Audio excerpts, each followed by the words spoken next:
नमस्कार दोस्तों। आज हम कैरल ड्वेक की जबरदस्त किताब माइंडसेट से एक ऐसा आइडिया समझने वाले हैं जो शायद हमारी जिंदगी देखने का नजरिया ही बदल दे। तो चलिए शुरू करते हैं। कभी सोचा है कि कुछ लोग जिंदगी में लगातार आगे ही बढ़ते चले जाते हैं, जबकि कुछ लोग जैसे एक ही जगह पर अटक कर रह जाते हैं? इसका जवाब शायद वो नहीं है जो हम में से ज्यादातर लोग सोचते हैं। जी हाँ, असली फर्क टैलेंट या इंटेलिजेंस का नहीं, बल्कि हमारी सोच का है, हमारे माइंडसेट का। यही वो चाबी है जो या तो सफलता के दरवाजे खोलती है या फिर उन्हें हमेशा के लिए बंद कर देती है। कैरल ड्वेक के हिसाब से दुनिया में असल में दो ही तरह के माइंडसेट होते हैं। एक है फिक्स माइंडसेट और दूसरा है ग्रोथ माइंडसेट। और हमारा करियर हो, हमारे रिश्ते हों या हमारी सफलता, सब कुछ इसी एक बात पर निर्भर करता है कि हम इन दोनों में से कौन सा रास्ता चुनते हैं। तो चलिए पहले उस सोच के बारे में बात करते हैं जो हमारे ग्रोथ को, हमारे विकास को रोक देती है। इसे कहते हैं फिक्स्ड माइंडसेट।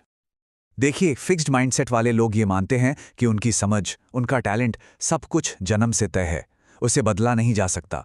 उनकी सोच होती है, भाई मैं जैसा हूं वैसा ही रहूंगा। एक एग्जाम्पल से समझते हैं। सोचिए, एक स्टूडेंट एग्जाम में फेल हो जाता है। अब अगर उसका माइंडसेट फिक्स्ड है तो वो फौरन मान लेगा, मुझसे तो पढ़ाई होती ही नहीं। उसके लिए ये फेलियर एक फुल स्टॉप है जो ये साबित करता है कि वो काबिल नहीं है, और इस सोच के साथ वो कोशिश करना ही बंद कर देता है। और इस माइंडसेट का नतीजा क्या होता है? ये लोग चुनौतियों से भागते हैं ताकि कहीं फेल ना हो जाएं। कोई फीडबैक दे दे तो उसे दिल पर ले लेते हैं, पर्सनल अटैक समझते हैं, और दूसरों की सफलता से जलते हैं क्योंकि ये उन्हें अपनी कमी का एहसास कराती है। तो ये थी अंधेरे वाली साइड। अब उस माइंडसेट की ओर बढ़ते हैं जो हमें आगे ले जाता है। ये है ग्रोथ माइंडसेट, यानी कि सफलता का असली इंजन। ग्रोथ माइंडसेट वाले लोग ये मानते हैं कि टैलेंट तो सिर्फ एक स्टार्टिंग पॉइंट है, असली चीज है मेहनत, लगन और सही स्ट्रैटेजी। इनसे किसी भी काबिलियत को बढ़ाया जा सकता है।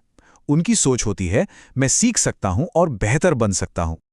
अब उसी स्टूडेंट के एग्जाम्पल पर वापस चलते हैं। अगर उसका माइंडसेट ग्रोथ वाला है तो फेल होने पर वो क्या सोचेगा? वो सोचेगा, शायद मेरा तरीका गलत था, मुझे कुछ नया तरीका अपनाना पड़ेगा। देखा आपने, उसके लिए असफलता एक अंत नहीं, बल्कि सीखने का एक मौका है। और इस सोच का नतीजा अरे कमाल का होता है। ऐसे लोग चैलेंजेस का स्वागत करते हैं क्योंकि वो जानते हैं कि इसी से वो सीखेंगे। वो फीडबैक को एक तोहफे की तरह देखते हैं और असफलता को आगे बढ़ने की सीढ़ी बना लेते हैं, जिससे उन्हें लॉन्ग टर्म सक्सेस मिलती है। कैरल ड्वेक का यह विचार बहुत पावरफुल है। टैलेंट सिर्फ एक शुरुआती बिंदु है, असली जीत तो हमेशा मेहनत और सीखने की लगन की होती है। जो लोग सिर्फ टैलेंट के भरोसे रहते हैं ना, वो एक जगह आकर रुक जाते हैं, पर जो मेहनत पर ध्यान देते हैं वो लगातार लगातार आगे बढ़ते रहते हैं। तो ये माइंडसेट सिर्फ कोई थ्योरी नहीं है, ये हमारे काम की जगह पर, हमारे ऑफिस में और हमारे घरों में हर दिन दिखाई देता है। चलिए देखते हैं कैसे। जरा सोचिए, एक फिक्स्ड माइंडसेट वाला मैनेजर गलती होने पर क्या करता है?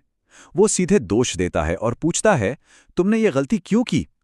जबकि एक ग्रोथ माइंडसेट वाला लीडर पूछता है, ठीक है, गलती हुई है, चलो देखते हैं इससे हम सब क्या सीख सकते हैं। फर्क साफ है, एक बस दोष ढूंढ रहा है और दूसरा विकास का मौका। और यही तो महान लीडर्स की असली पहचान है। वो एक ऐसा माहौल बनाते हैं जहां लोग गलतियों से डरते नहीं, बल्कि उनसे सीखते हैं। और ऐसी ही टीमें हैं जो असल में कुछ नया, कुछ इनोवेटिव कर पाती हैं। अच्छा, ये बात पेरेंट्स और टीचर्स के लिए तो बहुत ही ज्यादा जरूरी है। जब हम किसी बच्चे की तारीफ में कहते हैं, वाह तुम तो बहुत स्मार्ट हो, तो हम अनजाने में ही उनमें एक फिक्स्ड माइंडसेट डाल रहे होते हैं। इसके बजाय हमें उनकी मेहनत और उनके प्रयास की सराहना करनी चाहिए। क्योंकि जब हम मेहनत की तारीफ करते हैं तो बच्चे ये सीखते हैं कि सफलता उनकी कोशिशों का नतीजा है।